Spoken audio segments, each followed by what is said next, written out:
Army recruitment ర్యాలీలో ఎవరెవరు అంటే ఏ డిస్ట్రిక్ట్ వాళ్ళు వస్తారో వాళ్ళు మాత్రమే దీనికి అప్లికేషన్ అయితే చేసుకోవచ్చు. రిమైనింగ్ వాళ్ళకైతే ఛాన్స్ అయితే లేదు. ఒకవేళ రిమైనింగ్ వాళ్ళకి వస్తే నేనే మళ్ళీ స్పెషల్గా వీడియో అయితే చేస్తాను.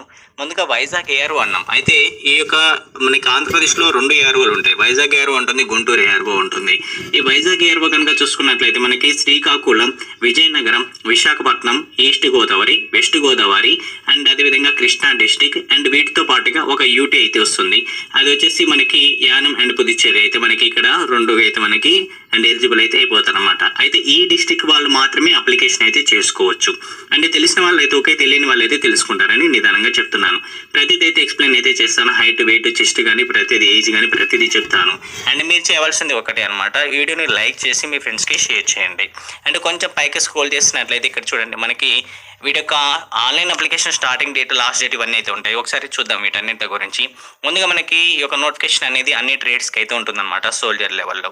అయితే ఇక్కడ ఆన్లైన్ అప్లికేషన్ అనేది ఎప్పటి నుంచి స్టార్ట్ అవుతుందనంటే 20 జూన్ 2021 నుంచి 3 ఆగస్ట్ అనమాట. ఆగస్టు 3 వరకు మనం అప్లికేషన్ అయితే చేసుకోవచ్చు. కానీ అప్లికేషన్ చేద్దామని ముందే ఫిక్స్ అయిపోయిన వారు, ఎలిజిబుల్ ఉన్న ప్రతి ఒక్కరు కూడా ఏం చేస్తారని అంటే, నేను ఎలా అప్లికేషన్ చేయాలనే వీడియో అయితే చేస్తాను. మీరు ఒకవేళ కామెంట్ సెక్షన్లో అయితే పెట్టండి. అండ్ అదేవిధంగా తొందరపడి అయితే అప్లికేషన్స్ అయితే చేయకండి, ఎక్కడ మిస్టేక్స్ అయితే చేయకండి. ఓకేనా, అది గుర్తుపెట్టుకోండి. అండ్ ఇంకో విషయం వచ్చేసి ఏంటంటే, మీరు ఎక్కువ రోజులు అయితే నెగ్లెక్ట్ అయితే చేయకూడదు. అప్లికేషన్ స్టార్ట్ అయిపోయిన తర్వాత ఒక 3 to 4 డేస్లోనే అప్లికేషన్ అయితే చేసుకోవడానికి ట్రై చేయండి. ఇది నా యొక్క సజెషన్. ఓకేనా. సో ఎనీవే ఇక్కడ చూడండి, ర్యాలీ అనేది ఇప్పుడు ఉంటుంది. మనం అప్లికేషన్ చేసుకుంటాం. ప్రతి ఒక్కళ్ళు కూడా అప్లికేషన్ చేసుకున్న తర్వాత మాత్రమే ర్యాలీకి అయితే వెళ్ళాలి. నెక్స్ట్ ర్యాలీ డేట్స్ అనేది ఎప్పుడు ఉంటుంది అంటే 16th ఆగస్ట్ నుండి 31st ఆగస్ట్ వరకు మనకి ర్యాలీస్ అయితే ఉండడం జరుగుతుంది. ఈ యొక్క రిక్రూట్మెంట్ ర్యాలీస్ అనేది కోవిడ్ కాబట్టి కొంచెం ఎక్కువ డేస్ అయితే తీసుకొని అయితే రిక్రూట్మెంట్ ర్యాలీ అయితే కండక్ట్ చేస్తున్నారు. సో కాబట్టి COVID-19ని దృష్టిలో పెట్టుకుని అన్ని యొక్క ఇన్స్ట్రక్షన్స్ ఫాలో అవుతూ ర్యాలీ అయితే కండక్ట్ అయితే చేస్తారనమాట. నెక్స్ట్ ఆ యొక్క ఎగ్జామినేషన్ అనేది ఎవరైతే ర్యాలీలో మనకి రన్నింగ్ పాస్ అయిపోయి మెడికల్ కూడా అన్ని కూడా పాస్ అయిపోయిన వాళ్ళకి ఎగ్జామ్ డేట్ అయితే వాళ్ళు అయితే చెప్పేస్తారు. అండ్ నెక్స్ట్ వచ్చేసి ప్లేస్ అనేది ఎక్కడ, ఈ యొక్క రిక్రూట్మెంట్ ర్యాలీ అనేది ఎక్కడ ఉంటుందంటే విశాఖపట్నంలోని ఇందిరా ప్రియదర్శిని స్టేడియంలో అయితే ఉంటుందన్నమాట. ఓకేనా. మళ్ళీ నేను దీని గురించి మళ్ళీ ఇంకా మీకు బ్రీఫ్గా స్టేడియం ఎలా ఉంటుందని కూడా వీడియో అయితే చేయడానికి ట్రై చేస్తుంటాను. అంటే వచ్చేసి ఎలిజిబిలిటీ క్రైటీరియా అయితే చూద్దాం. మనకి ఇక్కడ ఒక్కొక్క ట్రేడ్కి ఒక్కొక్క ఎలిజిబిలిటీ క్రైటీరియా అయితే ఉంటుంది. సో ఇక్కడ చూసినట్లయితే సోల్జర్ జీడీ అనమాట. జీడీకి ఎక్కువ మంది అయితే ట్రై చేస్తుంటారు, ఎందుకంటే 10th బేస్ క్వాలిఫికేషన్ అండ్ అదేవిధంగా తొందరగా కూడా జాబ్ వస్తుందని ఒక ఉద్దేశంతో ఎక్కువ మందికి దీనికి ట్రై అయితే చేస్తారు. సో దీనికి ఏజ్ కనుక చూసుకున్నట్లయితే 1 అక్టోబర్ 2000 నుండి 1 ఏప్రిల్ 2004 మధ్యలో డేట్ ఆఫ్ బర్త్ ఎవరైతే ఉంటారో వారైతే దీనికైతే ట్రై చేసుకోవచ్చు. ఏజ్ పరంగా చెప్పాను. అండ్ హైట్ విషయంలో చూసినట్లయితే మనకి నోటిఫికేషన్ ప్రకారం 166 సెంటీమీటర్స్ అని చెప్తారు, కానీ 168 అనేది ఇక్కడైతే నేనైతే మెన్షన్ చేశాను. మనకి రిక్రూట్మెంట్ ర్యాలీకి వెళ్ళిన తర్వాతకి అక్కడ ఉన్నటువంటి మెంబర్స్ని బేస్ చేసుకొని 170 సెంటీమీటర్స్ కూడా హైట్ చేసే అవకాశం ఉంటుంది. కానీ మినిమం 168 ఉంటే మాత్రం మీరైతే అప్లికేషన్ అయితే చేసుకోవచ్చు ధీమాగా. ఓకేనా. సో అక్కడ ఉన్న సిచ్యువేషన్ బట్టి మళ్ళీ మేబీ ఏమైనా చేంజ్ అయ్యే ఛాన్సెస్ కూడా అయితే ఉంటాయి. దానికి ఎవరు బాధ్యులు అయితే కారు, వాళ్ళకి కూడా అవసరం లేదు, అలా పట్టించుకోకుండా ఉంటారనమాట. ఓకేనా. నెక్స్ట్ వచ్చేసి 77 అనేది చెస్ట్ అయితే ఉండాలి. మినిమం 5 సెంటీమీటర్స్ అయితే ఎక్స్పాన్షన్ అయితే అవ్వాల్సి ఉంటుంది అనమాట. ఓకేనా. దీని ఒక క్వాలిఫికేషన్ వచ్చేసి ఏంటంటే ఆల్రెడీ డిస్కస్ చేసాం, 10th బేస్ పాస్ అయితే ఉంటుంది అనమాట. 10thలో మనకి ఓవరాల్గా 45% వచ్చేసి మనకి సబ్జెక్ట్ వైజ్ 33% వస్తే మనం అయితే ట్రై చేసుకునే అవకాశం అయితే ఉంది. అండ్ కొంతమంది ఏం చేస్తున్నారంటే ఆల్రెడీ అంటే ఇంతకుముందుకు మేము ట్రై చేయలేదు, ఓపెన్లో మళ్ళీ చేసుకొని చేయొచ్చానంటే దానికి నేనైతే సపోర్ట్ అయితే చేయను. అది మంచి విషయం కాదు కాబట్టి నేను చేసుకోవచ్చు అని అయితే నేనైతే అండ్ ఎక్స్ట్రా సలహాలు అయితే ఇవ్వను అనమాట నేను. ఓకేనా. యాజ్ పర్ రూల్స్ ప్రకారం ఫాలో అవుతూ చేసుకోమని అయితే నేనైతే చెప్తాను. ఓకేనా. సో నెక్స్ట్ వచ్చేసి సోల్జర్ టెక్నికల్ అనమాట. టెక్నికల్ వచ్చేసి 1 అక్టోబర్ 1998 నుండి 1 ఏప్రిల్ 2004 మధ్యలో డేట్ ఆఫ్ బర్త్ ఎవరైతే ఉంటారో సో వాళ్ళైతే అప్లికేషన్ అయితే చేసుకోవచ్చు. గుర్తుపెట్టుకోండి, ఒకటి రిలాక్సేషన్ అటువంటిది అయితే మనకి అడిషనల్గా ఇంకేమైతే లేదనమాట. Particular date of birth duration తోటి అయితే మనకైతే ఇవ్వడం జరిగింది. అంటే దీని యొక్క హైట్ వచ్చేసి 166 సెంటీమీటర్స్ ఉంటుంది. అండ్ అదేవిధంగా అండ్ సేమ్ యాజ్ టీజ్గా చెస్ట్ అయితే అంటూ ఉంటుంది అనమాట. వెయిట్ వచ్చేసి ప్రతి దానికి మినిమం 50 kgs అయితే ఉండాల్సి ఉంటుంది ప్రతి ఒక్క ట్రేడ్కి కూడా.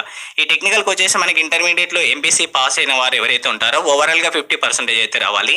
అంటే సబ్జెక్ట్ వైజ్ వచ్చేసి 40% రావాలి అయితే చెప్పడం జరిగింది. ఓకే. వచ్చేసి మనకి సోల్జర్ నర్సింగ్ అసిస్టెంట్ ఎవరైతే ఉన్నారో సో వాళ్ళు వచ్చేసి 1 అక్టోబర్ 1998 నుండి 1 ఏప్రిల్ 2004 డేట్ ఆఫ్ బర్త్ మధ్యలో ఉన్నవారు అయితే ట్రై చేసుకోవచ్చు. దీనికి ఒక క్వాలిఫికేషన్ వచ్చేసి మనకి ఇంటర్మీడియట్లో బైపీసీ చేసిన వారు ఎవరైతే ఉంటారో ఈ యొక్క సోల్జర్ నర్సింగ్ అయితే ట్రై చేసుకోవచ్చు అనమాట. ఇది కూడా మనకి ఓవరాల్గా 50% తోటి పాస్ కావాలి. సబ్జెక్ట్ వైజ్ వచ్చేసి 40% అయితే ఉండాల్సి ఉంటుంది.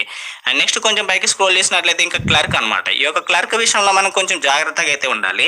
ఇంటర్మీడియట్లో ఏ గ్రూప్ చేసినా కానీ ఎలిజిబుల్ అయిపోతారని ఒక మనకి నోటిఫికేషన్ పరంగా అయితే ఇస్తారు. కాకపోతే మన రిక్రూట్మెంట్ ర్యాలీకి వెళ్ళిన తర్వాత ఇంటర్మీడియట్లో ఎంపీసీ చేసిన వారిని మాత్రమే తీసుకుంటారని చెప్తారు. కాబట్టి ఎంపీసీ చేసిన వారు మాత్రమే దీనికైతే ట్రై చేసుకోవచ్చు అని చెప్తాను నేను కూడా. సో నెక్స్ట్ 1 అక్టోబర్ 1998 నుండి 1 ఏప్రిల్ 2004 డేట్ ఆఫ్ బర్త్ మధ్యలో ఎవరైతే ఉంటారో వారైతే ట్రై చేసుకోవచ్చు. దీని యొక్క హైట్ వచ్చేసి మనకి 162 సెంటీమీటర్స్ అనేది నోటిఫికేషన్ ప్రకారం ఉంటుంది. కానీ 162 ఉన్నా కానీ అయితే మీరు వెళ్ళండి, క్లర్క్కి తీసుకునే ఛాన్సెస్ అయితే ఎక్కువగా ఉంటాయి. అండ్ నెక్స్ట్ వచ్చేసి దీని యొక్క క్వాలిఫికేషన్ వచ్చేసి చెప్పాను కదా, ఆల్రెడీ ఇంటర్మీడియట్లో ఎంపీసీ చేసి ఉండాలి. ఓవరాల్గా 60% ఉండాలి. సబ్జెక్ట్ వైజ్ వచ్చేసి 50% ఉండాలి. ఇది గుర్తుపెట్టుకోండి. అండ్ నెక్స్ట్ వచ్చేసి లాస్ట్ అండ్ ఫైనల్గా సోల్జర్ ట్రేడ్స్మెన్ అనమాట. ట్రేడ్స్మెన్ వచ్చేసి 1 అక్టోబర్ 1998 నుండి 1 ఏప్రిల్ 2004 డేట్ ఆఫ్ బర్త్ మధ్యలో ఎవరైతే ఉంటారో వారైతే ట్రై చేసుకోవచ్చు. దీని యొక్క హైట్ వచ్చేసి 166 సెంటీమీటర్స్ ఉంటుంది. దీని యొక్క క్వాలిఫికేషన్ వచ్చేసి 8th పాస్ అయినా ట్రై చేసుకోవచ్చు. అండ్ అదేవిధంగా 10th పాస్ అయినా ట్రై చేసుకోవచ్చు. కానీ మనకి సర్టిఫికేట్స్ అన్నీ ఉండాలి కాబట్టి 10th పాస్ అయితే వారు మాత్రం 100% అయితే ట్రై చేసుకోవచ్చు. నెక్స్ట్ దీని యొక్క లింక్ అయితే డిస్క్రిప్షన్లో ప్రొవైడ్ చేస్తాను కాబట్టి దీని యొక్క సిలబస్ అండ్ ప్యాటర్న్ ప్రతిదీ అయితే మీరు అయితే చెక్ చేసుకోవచ్చు అనమాట. అయితే దీని యొక్క ప్రాసెస్ అనేది ఏ విధంగా ఉంటుందంటే PFT టెస్ట్ అయితే ఉంటుంది. PFT అంటే మనకి 1.6 కిలోమీటర్స్ రన్నింగ్ అయితే ఉంటుంది. తర్వాతకి పుల్అప్స్ ఉంటాయి, తర్వాతకి బ్యాలెన్సింగ్ ఉంటుంది, తర్వాతకి 9 feet డిచ్ అయితే ఉంటుంది అనమాట. అండ్ ఇక్కడ చూసుకున్నట్లయితే 5 minutes 30 secondsలో రన్నింగ్ కనుక మీరు క్వాలిఫై అయిపోతే 1.6 అనేది 60 మార్క్స్ అయితే ఇవ్వడం జరుగుతుంది. టోటల్గా గ్రౌండ్కి వచ్చేసి 100 మార్క్స్ అయితే ఉంటాయి అనమాట.